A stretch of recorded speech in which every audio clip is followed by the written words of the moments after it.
Senior tech professionals are firing hundreds of online applications into a system where most roles are fake. Most resumes are never read, and the few real conversations go to people who never applied at all. If you're a senior tech professional who's been applying to jobs and getting zero callbacks, this video is for you. Because what I'm about to show you will explain why you're being ignored, and more importantly, how to fix it so you can double your salary in your next switch. If you don't know me, my name is Golod. I've been able to help over 1,000 senior tech professionals switch jobs with their desired conditions in as little as 30 days. I built a community of 215,000 plus followers on LinkedIn in just 3 years, and I never even finished university. I made over $300,000 a year using my proprietary interview method. Today, I'm going to walk you through the brutal math of why your applications are disappearing into a black hole. And I'm going to show you the 3 things you need to understand before you ever talk about your salary again. Let me paint you a picture. Applications per technical role have exploded. From 2021 to early 2024, applications per tech job grew about 160%. Over 112,000 tech workers were laid off in 2025 alone. That means thousands of senior engineers and managers are all chasing the same roles. And across industries, only about 3% of applicants are invited to interview. That means 97 out of 100 applications get silent rejection. For highly desired fully remote senior roles, that percentage is often even lower because now you're competing against the whole planet. Your local senior engineer isn't just your city anymore. It's every laid off senior dev in North America, plus thousands more globally who are happy to undercut your rate.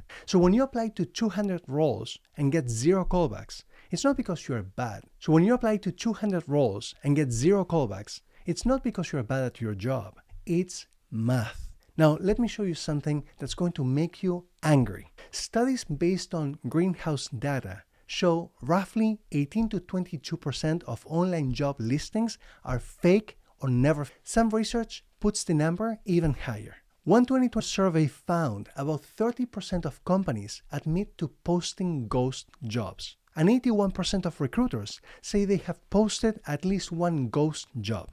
Another analysis suggests up to 1/3 of all listings may be ghost jobs, especially in specialist IT roles. So let's do the math on your 200 applications. About 40 of those jobs don't really exist. The remaining 160 each receive hundreds of competing applicants. Result: 0 callbacks is not rare. It's expected.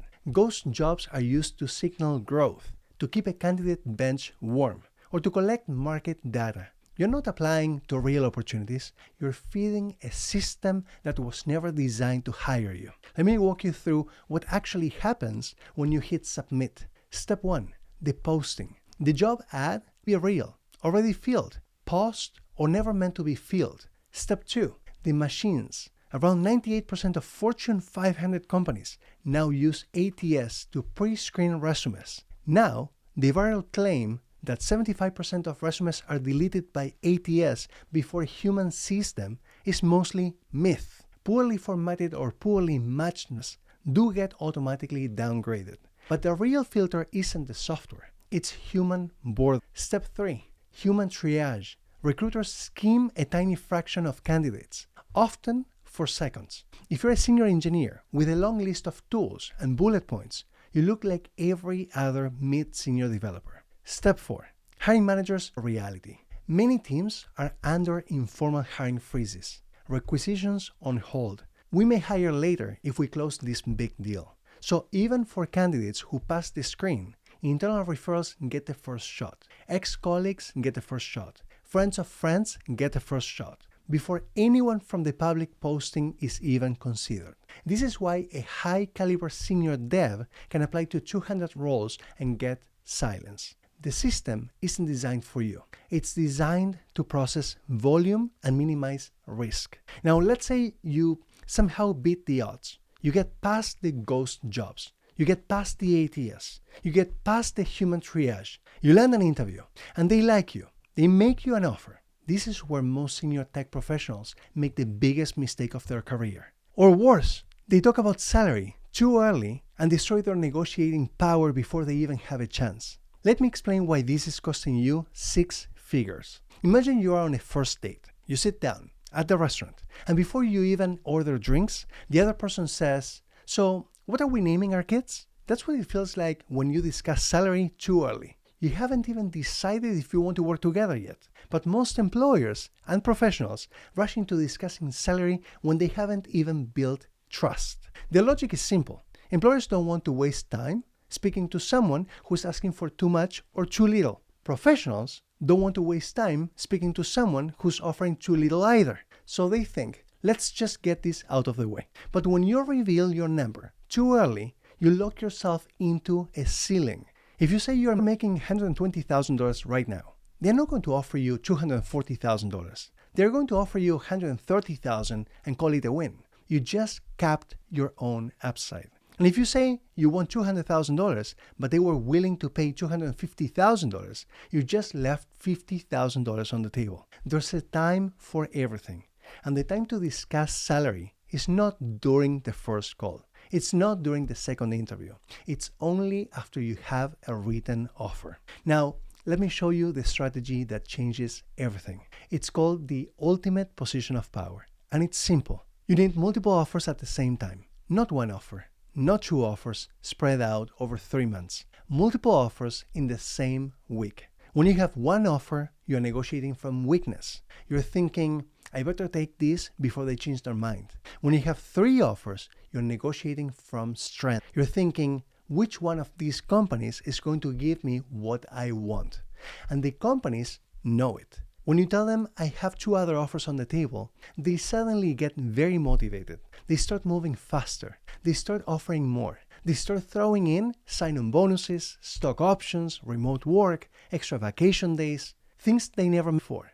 Because now they're competing, and competition drives up price. This is how you double your salary, not by being greedy, but by creating a situation where companies have to compete for you. Now let me share something controversial.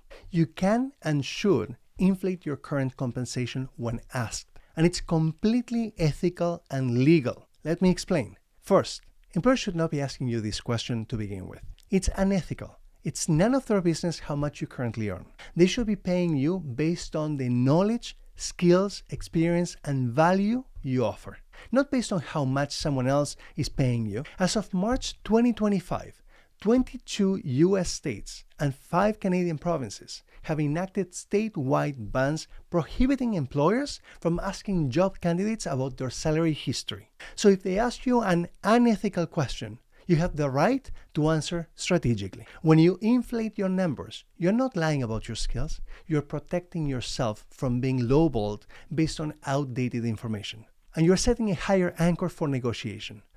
So if you're making $120,000 in base salary, but you also get a $10,000 bonus and $5,000 in stock, your total comp is $135,000. Round up, say $140,000 or even $150,000 if you're including the value of benefits, 401k match, and other perks. The goal is to set a higher floor so they don't anchor you to a number that's too low. And if they push back, you can always break it down later. But by then, you have already set the expectation higher. Let me make this crystal clear. You do not negotiate until you have a written offer. Not a verbal offer. Not a, we're going to send you an offer. A written offer on paper or in an email with numbers. Because until they put pen to paper, they haven't made up their mind about you. They're still evaluating. They're still comparing you to other candidates. But once they write down the offer, they've made a decision. They've informed all parties within their organization. They've gotten approvals. They've committed. And now it's significantly harder for them to back out. This is when you have maximum leverage. This is when you can say, I'm excited about this opportunity, but I was hoping for a bit more in base salary. Or, can we talk about the sign-on bonus? Or, is there flexibility on remote work? They've already invested time, energy, and political capital into choosing you. They don't want to start over, so they're much more likely to say yes. But if you try to negotiate before the written offer, You risk them pulling back or choosing someone else. Wait for the pay, then negotiate. Now, let me show you where most people leave even more money on the table. They focus only on base salary and they ignore everything else. But your total compensation package has at least 7 components. Base salary is just one. Here are the others: sign-on bonus, annual bonus, stock options or RSUs, remote work or relocation package, extra vacation days, professional development budget, 401k match or pension contributions. When you add all these up, the difference between a good offer and a great offer can be $50,000 to $100,000 per year. And most people never even ask. They just accept the base salary number and move on. Don't be most people. Now, let me tie all this together. The online job market is a decoy channel. It's not where serious senior offers are created. For senior tech professionals, your actual job search should be 80% private conversations, warm introductions, and targeted outreach, and only 20% carefully chosen applications that are backed by a live human contact. Stop trying to beat the ATS and start beating irrelevance. The biggest filter isn't the software, it's human boredom. You need to be the one resume in the stack that clearly ties your work to revenue, cost, risk, or speed. That's a messaging problem, not a software problem. And here's the most contrarian part. You should apply to fewer roles and aim for more money. In a crowded market, the instinct is to lower salary expectations and apply to everything. For a senior engineer, that backfires. It signals commodity developer and puts you in the same bucket as mid-level talent. Instead, raise the bar on target roles. Only pursue companies where your skill can move a metric in a way that's obvious and measurable. Price yourself in line with that value, not with the average of everyone who just got laid off. This is how you double your salary, not by being greedy, but by understanding the game and playing it strategically. Now, once you fix the zero callback problem, the next disaster is taking the first offer and leaving 6 figures on the table. In my next video, I'm going to walk you through the exact negotiation framework I use with my clients, the one that helped them increase their offers by 30 to 100% without burning bridges, without sounding greedy, and without risking the offer. If you want to learn that, click the video on your screen right now. And if you found this helpful, drop a comment and let me know what your biggest takeaway was. I read every single one. Thanks for watching. I'll see you in the next one.